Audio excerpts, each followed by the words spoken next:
சமீபத்துல தமிழ்நாடு ஆளுநரான திரு ஆர்.என். ரவிக்கு உச்சநீதிமன்றம் கூட்டு வைத்தது இல்லைங்களா? அதாவது அவர் மசோதாக்களை நிறுத்தி வைத்தது தவறு அப்படின்னு கண்டனம் தெரிவிச்சிருந்தாங்க. அது மட்டும் இல்லாம தமிழ்நாடு அரசாங்கத்துடைய 10 மசோதாக்களுக்கு உடனடியாக உச்சநீதிமன்றம் அனுமதியும் கொடுத்ததுங்க. இதை ஒட்டி ஆளுநர் தரப்புக்கு ரொம்பவே அப்செட். அந்த நேரத்துல மிகப்பெரிய அளவுல பேசுபொருளாகவும் மாறினது. இதை ஒரு பெரிய வெற்றியாகவும் கொண்டாட தொடங்கினாங்க ஆளும் திமுகவினர். இந்த நிலையில தான் உச்சநீதிமன்றத்துடைய சிறப்பு அதிகாரம் 146ஐ மாநில அரசுகள் ஆளுநர் மற்றும் மத்திய அரசுக்கு பயன்படுத்த முயற்சிக்காதா உள்ளிட்ட ஒரு 14 முக்கியமான கேள்விகளை உச்சநீதிமன்றத்தை நோக்கி எழுப்பியிருந்தாங்க மதிப்புமிகு குடியரசுத் தலைவரான திரௌபதி முர்மு அவர்கள். உடனடியாக இதற்கு கடும் கண்டனங்களையும் பதிவு செஞ்சாரு தமிழ்நாடு முதலமைச்சரான திரு மு.க.ஸ்டாலின்.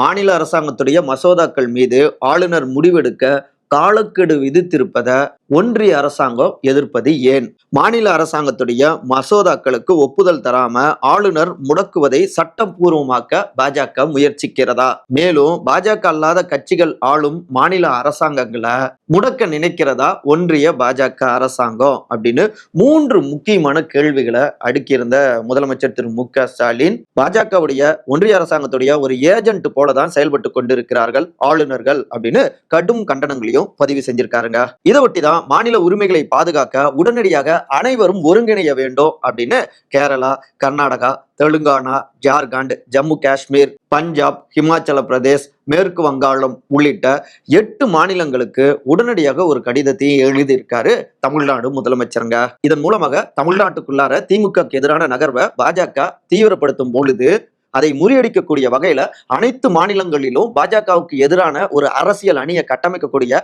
வேலைகள்லையும் தீவிரமாக இறங்கி இருக்கிறார் முதலமைச்சர் அப்படிங்கிறாங்க. அதாவது பாஜக ஆளாத மாநிலங்கள்ல இன்னும் ஓப்பனா சொல்லணும்னா ஓராண்டுக்குள்ளார தமிழ்நாட்டுல தேர்தல் வர இருக்கு. இதை ஒட்டி இங்க திமுகவை தோற்கடிக்கணும் அப்படின்னு ஒரு பக்கம் பாஜக அதிமுக கூட்டணி ஏற்பட்டிருக்கு. அவங்க நெருக்கடிகளை கொடுக்குறாங்க.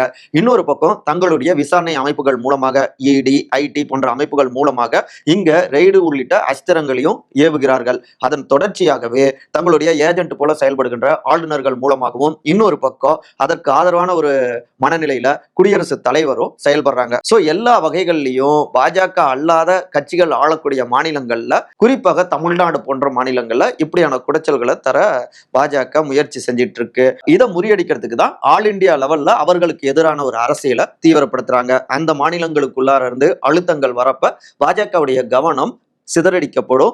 தமிழ்நாட்டில இருந்து அவங்க வேற பக்கமும் போவாங்க. இது கொஞ்சம் தற்காத்து கொள்ளவும் உதவியா இருக்கும். திருப்பி அடிப்பதன் மூலமாக இது தமிழ்நாட்டுக்குள்ளார திமுகவுக்கு சாதகமான ஒரு சூழலை உருவாக்கும் அப்படிங்கிறதும் முதலமைச்சருடைய ஒரு கணக்காக இருக்குங்க.